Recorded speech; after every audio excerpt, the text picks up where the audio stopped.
Welcome to Wine Soundtrack USA. Listen to the passion with which producers narrate their winery and their world in 30 answers. Discover their stories, personalities, and passions. Hello, friends and listeners of Wine Soundtrack. This is Allison Levine, and today I'm sitting with Jenny and Dick Doré of Foxen Wines from the San Ynez Valley. So we've got the co-owners here, two of them.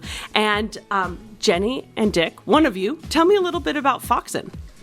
Foxen was started 35 years ago. My partner, a good friend of mine, and I started the winery as a hobby venture that quickly turned into a profession once we decided to buy some French oak and realize the price.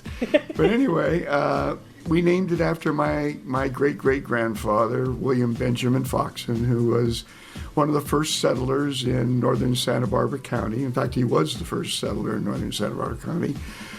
He was an English sea captain turned cattle rancher.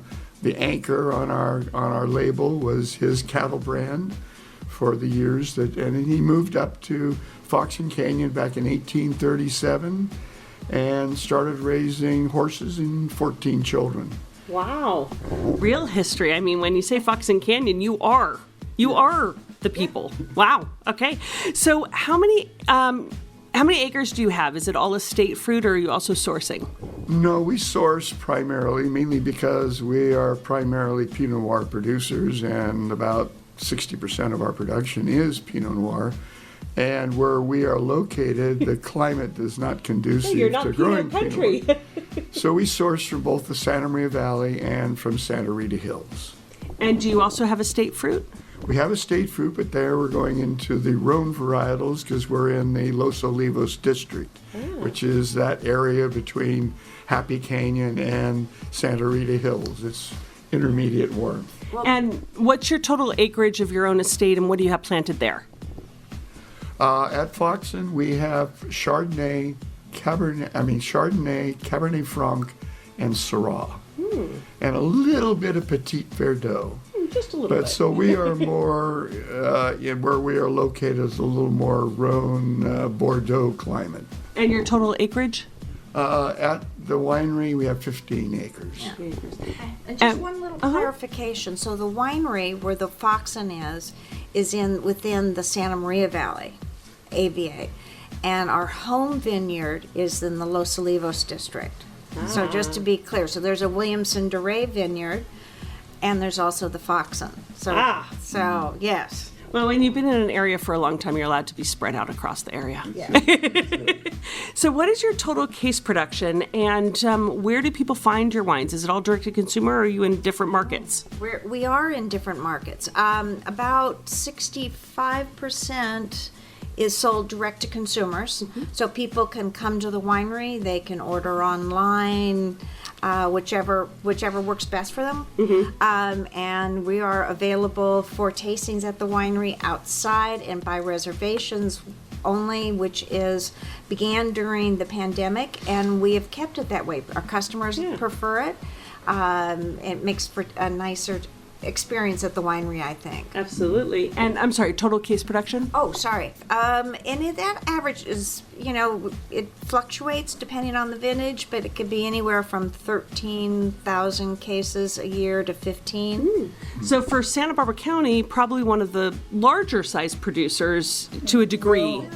We have Cambria, and we have Firestone, and we have a few that are in the hundreds of thousands. Sure. But we would probably be mid-range for Santa Barbara County. And it's still considered boutique in the world of things, where you've got 50,000 case facilities, 100,000 and up. So 13 to 15 is considered pretty. We're maybe on the larger size of the smaller wineries, I would. Exactly. We'll qualify it there. Yeah. So I'm curious now, Dick, you were saying that your family's history is in Santa Barbara. Yes. I don't know if that's exactly where you grew up, and Jenny, I'm not sure exactly where you grew up, but I'm curious, for each of you, what is your first memory relevant to wine? Oh, crap. I was a banker in another life, and ended up deciding I needed a sabbatical in life to figure out what I really wanted to do. And I packed my family into a plane and we flew to Amsterdam, bought a Volkswagen van, and traveled Europe for about a year. And it was at that point I realized that there was wine to drink in this world. I'd been drinking Hardy Burgundy and Ripple back in the States.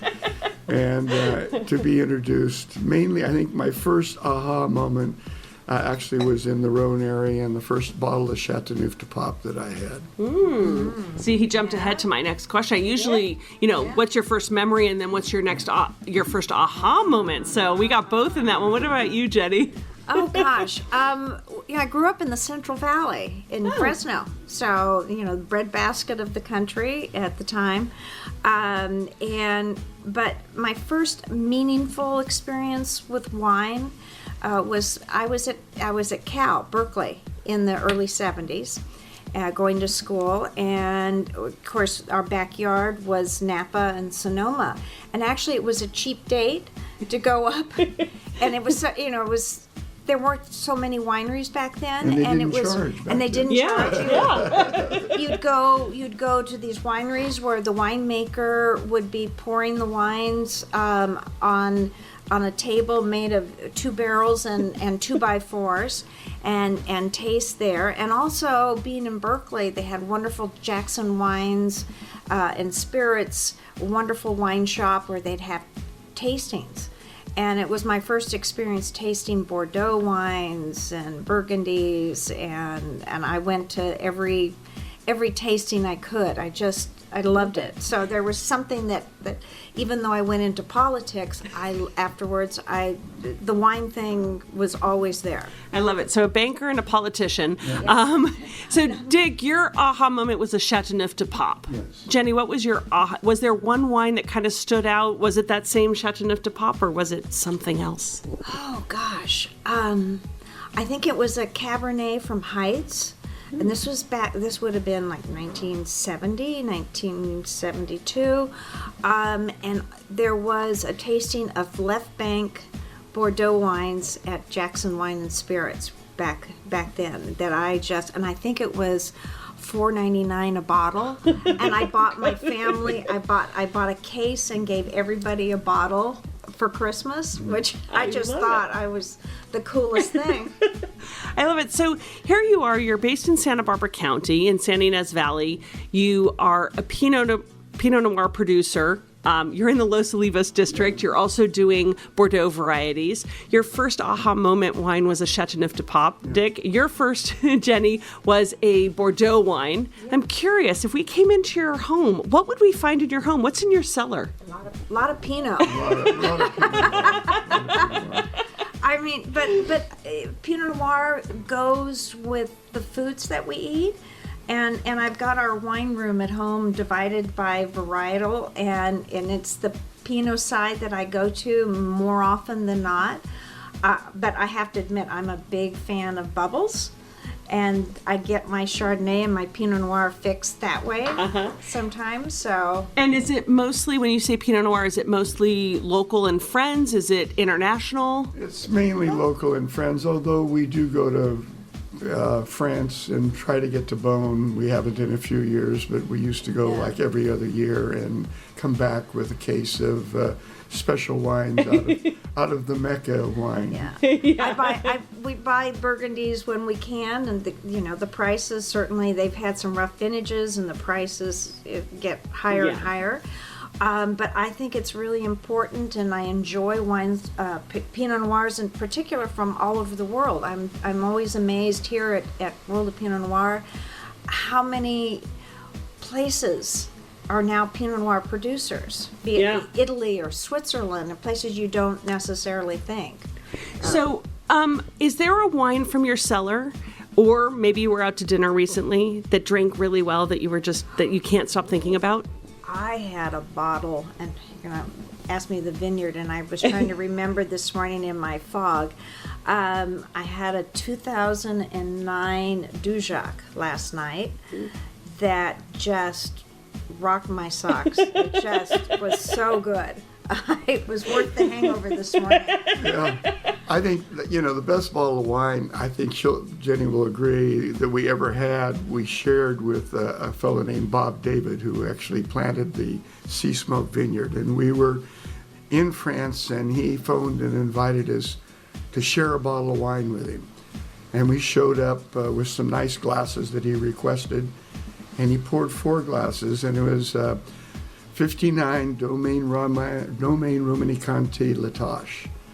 And to this day, that is probably the best bottle of wine I've ever tasted in my life. That's a real aha moment wine. It was double aha. It really was. And with the 4 glasses of wine, and I remember just sitting there over the course of maybe a half hour, 40 minutes, and tasting and watching this wine evolve. Yeah. Which it was tight. Oh, it was at the beginning. And then it took about at least a half hour to start opening up, and it really was an aha moment. And that 59 was considered by many to be the vintage of the century. So, and you got to drink it. And this was in 1999, so it was a 40-year-old bottle at that time, which was just mind-blowing to me. Yeah. That was truly an aha moment. So as wine drinkers, there's a vast world of wine out there. Do you think as winemakers there's a perfect variety? There is, but depending on what you're eating. That's how I look at it. When I know what I'm having for dinner, and then I'll go out in our cellar and find something that I think is going to go with that. And then it's the perfect variety. And then it's the perfect variety for that. But other than that, I think we have to admit that we drink more Pinot Noir than anything. Yeah. And so, speaking of going out and picking a wine from your cellar to pair with wine, how do you approach food and wine pairing? Do you think there are rules that one must follow? Do you take sort of a come what may, or what I'm in the mood for, and if it works, it works? I mean, how do you approach it on a daily basis? I think it depends. Some days, and I think as winemakers we're kind of uniquely positioned, there may be a certain wine that we're looking at, and then we'll make dinner around the wine. Mm-hmm. But and you're at a restaurant, and then and everybody's having something different. It's sometimes fun to find something that'll go with everything. Mm-hmm. And I think some of the best times we've had is when you've got a good sommelier. I love being surprised and tasting something new. And I think people don't rely on sommeliers as much as they should, or they're intimidated, or whatever. But I think the best times we've had with food and wine have been, look, this is what we're having. This is our budget. Surprise us. What do you think? What do you think? And they might pull out Gigondas for where I'm thinking something else, or and that's sometimes the most fun that I've had with food and wine. And so, you were saying trust a sommelier. Yes. A lot of people trust wine critics. What's your opinion on wine critics and scores? It depends on how well they score our wine. So when you get a good score, you love critics. Yes. We tend to do very well with the wine critics. We're lucky, knock on wood, mm-hmm. and we have a style that has become pretty familiar to them, and we meet with them every year. And I think the best critics, the ones I have the most respect for, regardless of how they score the wines, are consistency. And over the years, you get to know a certain critic's palate. The ones that confound me are the ones that are all over the board. Mm-hmm. So I think there's some that we respect more than others. Sure. But I tell young winemakers, don't follow the scores. You've got to do something that's true to yourself, and once again, the consistency from the producer side. Mm-hmm. And finding wines of balance and that consistent quality. So don't be terrible. Don't be a score whore. Just go with what you believe is the right path for your wines. Right. Yeah. So I'm going to ask you a question. It's a quick answer, but both of you get to answer, so one gets to think a little longer, I guess. So, red, white, or rosé? Red. Red.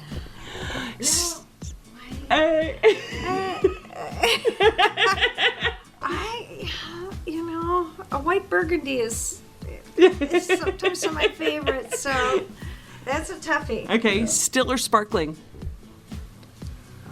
Well, we made our first sparkling this year at Foxen, and Jenny has already brought home about 5 or 6 cases of it. So Sure I have. I do love A good bubble. Good bubbles. I'm a bubbles girl, but as I say, there have been other times that things have, still wine can just blow my socks off. But I'm a bubbles girl. Yeah. And our sparkling was made out of Chenin Blanc, so it was rather something unique, and it turned out, I think, better than we even anticipated. I'm intrigued. I want to try that. So, for somebody who hasn't had the pleasure to taste Foxen wines yet, what do you think they're missing out on? Oh gosh, wines of balance. I think our partner Billy, who's in charge of the wines, and our winemaker David, really just amaze me sometimes. And I think, regardless of the vintage, regardless of the vineyard, it will be a wine that Foxen produces is a wine of balance, meaning the acidity, the tannin structure, the fruit, the oak are all together in a harmonious way. And this wasn't overnight either. No. I mean, it's taken 35 years. but we have found that, as Jenny said, this consistency of balance. I can normally distinguish our wines from other wines almost immediately because of that. Yeah, Wow. I agree. So, if space aliens were to land on your property right now, which of your wines would you want to present them with? Which property? I don't know. They land on any of your properties, but you have your whole portfolio of Foxen wines. Which of the Foxen wines would you from say? our estate vineyard, I think it would be Cab Franc, believe it or not. From our vineyard, our Williamson Dore vineyard, I think The Cuvée? the Cuvée Jean Marie, which is our Chateauneuf de Pape. Ooh. Now, It's Jenny, our are you in red blend. accordance with this? Yeah, I would say so. I'd say the Cuvée from Williamson Dore is what I would like to show. The Cab Franc is a wonderful surprise from the Foxen estate, and that's something. And it's fun to see more winemakers making Cab Franc, going Totally. rediscovering Cab Franc. That's pretty cool. Or the Chenin, perhaps, something that people don't necessarily associate with Foxen, since we're best known for our Pinots. Right. Ooh. Ooh, I'm intrigued. I want to come land on your property. So you've been doing this for 35 years. You've been in the valley for a long time. We know that every vintage tells a story, and we understand we're not trying to make something that tastes the same every year. But do you find that vintage to vintage, you see more commonality or more variation? Well, we sort of transcend climate in Santa Barbara County. I mean, we don't have extremes normally. And so therefore, if we can follow pretty much the same pattern, having to adjust slightly to the climate. But normally, we have early bud out, then we have a very cool summer that extends our hang time, and then we normally harvest like most other vineyards, in early September. Start with the Pinot Noir. But it's a situation where we don't have what the troubles they have in Burgundy. We don't have, knock on wood, we don't have hail. We don't have, horrible weather. Luckily, the only thing we really dread is if we have a late frost.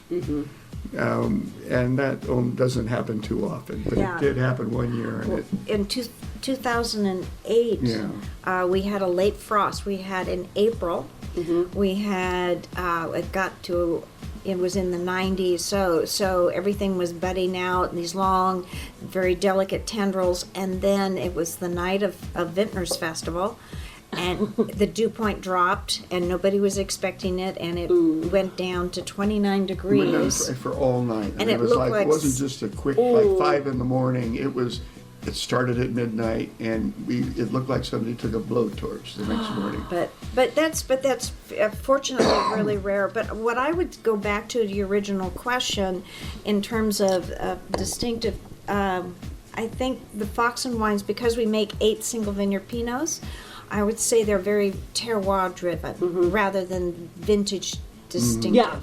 And I think Billy and David are masterful at really letting the terroir speak for itself, and it's fun. We sit down and taste all of the Pinots that, for example, that we're going to be bottling in a couple of weeks, and we sit down and after about a month, 5 weeks after, and we line them up and we taste them, and I have fun picking them out by just the nose. So there's a very distinct personality that's consistent vintage to vintage by each vineyard. So do you find that there are any sort of signs or omens that you look for that are going to help you determine what a vintage is going to get? I mean, I see that you're getting pretty consistent variation. So are there things that you look for that trigger and you say, okay, we're on the right path, or, ooh, I see this and we're in trouble? I think it's what happens during the climate during harvest will sometimes determine if we get a heat spell. As Dick was saying, we're fortunate we don't have the extremes that Europe has been experiencing, especially of late. But yeah, so if we have a cool, relatively mild harvest in terms of climate, then it allows the winemakers to pick when they want to pick. And that, I think, is the key to not being rushed into something. Exactly. You're not picking ahead of a storm. You're not picking ahead, or you're not dealing with a sudden temperatures that shoot up to 110 in September. Right. when we're picking Pinot. So then that rushes all of our decisions, which you don't like to be. So, We've pointed out that we do mostly Pinot Noir, but we do 27 different wines at Foxen. And for a small winery, that's pretty amazing. I don't know how Bill keeps track of all of it. But you name it, we make it, except for Zinfandel. Yeah. I do the labels, so I know exactly how many bottlings we do in a year. So. Well, so you've been doing this for 35 years. Have you established any good luck rituals at the start of harvest that is a tradition for either the two of you as an individual or as a couple, or for the winery? Well, I think more for the winery. Dick and I will be busy during harvest season, usually. Pre-pandemic, we would be busy doing trade tastings and festivals and so forth. But the winemakers I know like to do beards, just to show people how scruffy and how hard they're working. Yeah. You don't participate, Dick? Well, I used to have my purple hands, but as my sign of being a winemaker, but I haven't had purple hands for a few years. So, obviously, you own your own vineyards. I know that you also purchase from others, but, you live on your property. You spend time in your vineyards. I'm sure you walk your vineyards on a regular basis. I'm curious, have you been known to talk to your vines? And if so, what do you say to them? Well, our workers, actually, I think our vines speak Spanish, because usually there's a lot of Spanish music playing when our crews are out there.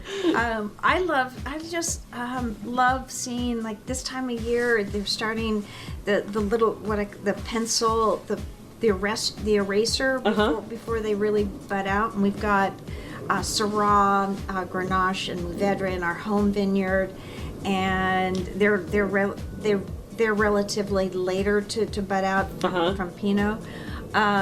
So it's like giving birth every year, and there's this optimism, this like, okay, this is the vintage, the this rebirth. is it. Yeah. Exactly. So are you encouraging your vines? Do you talk to them and coax them along? Yeah, sending good vibes, and I like to leaf pull.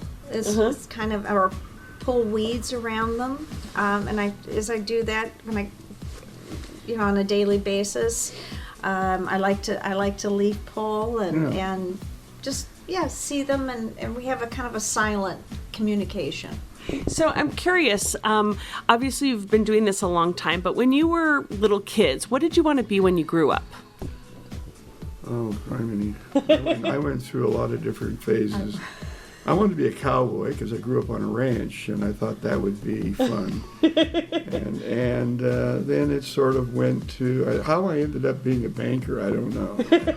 I guess because I had my education didn't allow me to be more specific. I was choosing between. I was fascinated. My heroes were Susie Chaffee, a ski racer, a woman, wonderful ski racer, but my talents didn't agree with that. And I wanted to be an executive. I picked my dad's desk, was fascinating to me in his office. And I pictured I would play office as a little girl with my phone and tell people what to do. And oh my gosh, she does it today. I think my bossy tendencies sometimes come from. It. I do love the fact that you wanted to be a cowboy and a skier, became a banker and a politician, and in the end became winemakers. Right. I never wanted all to. things come around. I never wanted to be a politician. I preferred behind the scenes, and I think that has lended itself. Yeah. Communicate. I was fascinated with communication. So when you guys are not working, what do you like to do for fun? Travel. I miss. It's the thing that we miss the most in the last couple of years has been travel. Mm-hmm. We just love to go to Europe and new places. This summer we were supposed to do a cruise in the Baltic. Mm. And I have we've already been given word by the cruise line that St. Petersburg is off. The Rhône is a lovely place to go boating. Yeah, we did that 4 years ago. Yeah, we're doing a wine cruise with some of our customers in Bordeaux in June, which was postponed from last year. Wow. So we have a lot of delayed adventures. But travel is back on the board, so you know. So when you guys are planning a romantic evening, I'm curious what sort of wines make for a romantic evening for the two of you. You know? Well, for Jenny, it would be sparkling. Obviously, if I start with the sparkling, then you're easy. And we love going to great restaurants. Dick loves to peruse the menu online ahead of time. He gets so into we're going to France in June. We're already deciding on what restaurants we're going to be. So we do travel on our stomachs. As one should. I agree fully with that. Oh, absolutely. I may not know where I'm staying or what I'm doing, but I know where I'm eating. Right, yes. Exactly. Very important. So I'm curious, throughout our lives, we're always given advice. Our parents give us advice, our mentors do, our teachers do. Is there a piece of advice that was given to you at any point in your life that you try to live by or work by? Oh, gosh. My dad always told me to... we don't exceed our expectations, so expect the best. So. Well, like you say, plan for the worst and. Oh yes, that's the other motto that I give my kids all the time. You plan for you hope for the best, but you plan for the worst. So people who know me, I always have. Tempered expectations. Well, I have option one, and I have backup plans. And that drives my family crazy. Dick, you got a little more optimism there? Yeah, I think so. But, I don't know what advice I ever really got. My dad was a stockbroker and a businessman, and I thought about that going into that, but that ended up being in banking, which was as boring. So I think I've always been someone that has just tried to keep myself excited and do something different.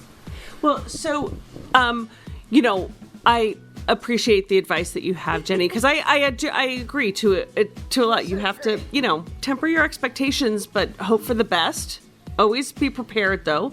But I'm curious, if you were to give our listeners a piece of advice, what would you like to tell them? Life's too short to not drink good wine. That's it. So, when you look back at your careers, and it can be pre-wine, but careers, what would you say is one of your proudest achievements to date? That we've created Foxen from nothing. I mean, it was just a concept that panned out. And, you know, it took a lot of work and time and some disappointment, but a lot of exultation. Yeah, it's been great. I would echo that. I think to create something, and it's funny, and at some point, you know, you're the new kid, and you're doing something brand new, and suddenly, it seems like it's sudden, but you become a pioneer. Mm-hmm. Or the expert, or and you look back and think, when did that happen? Uh-huh. And you guys are definitely considered pioneers of the Santa Barbara wine country. And for example, so Dick and I were part of the small group of winemakers that got together in 1999 and conceived World of Pinot Noir. From the arguing of what we were going to call it. And that first year for 2000, I believe it was, and we literally put it together in 9 months, from conception to realization. And I do feel like a parent a bit when I see what World of Pinot Noir has become. Mm-hmm. There's a sense of pride, whether anybody knows that we were that original board, the part of that original board that conceived and executed that first year. It was originally the brainchild of Brian Talley, and he presented it to us at a trade taste in New York at the distributor's penthouse one night. He said, well, we ought to have, they have this, you know, the Pinot Noir celebration in Oregon. We make Pinot down here. We ought to have one representing our Central Coast. And the first one was in Shell Beach, up in San Luis Obispo. And I think Frank Ostini was in that original group, Kathy Joseph, Dick, me, Brian Talley. Everyone that I consider one of the icons and beginners of Santa Barbara Wine County, like the people I look up to when I think of Santa Barbara wine that I'm inspired by. So I love it. You know, we had some obstacles. We had a war start the year that I was president, so I had to follow Brian Talley, who was president the first 2 years, and I was the third year. And the war started in 2003, literally, and I was on the phone. We had the Burgundians. People were, do I come? And it was crazy, but somehow it happened. Somehow it worked. And here we are today, years later, surviving. So, quick question. Answer this, fill in the blank. A table without wine is like? Cardboard. A house without a bedroom. See, I had to segue really quickly to just keep you on the, you know, the top of your mind. So I'm curious, a lot of times we're able to share wine with friends. We love to drink our wine with our friends and enjoy that. If you, sitting at a table, had a bottle of Foxen wine, who from any walk of life, living or deceased, would you want to be sharing a bottle of your wine with? That's a hard one. Peter Houstonoff. Ooh. Winston Churchill. I guess all coming back. That's a hard one. Catch up, Dick. She's already thrown out 2. I would love to share it with just about anybody that wants to share it with me.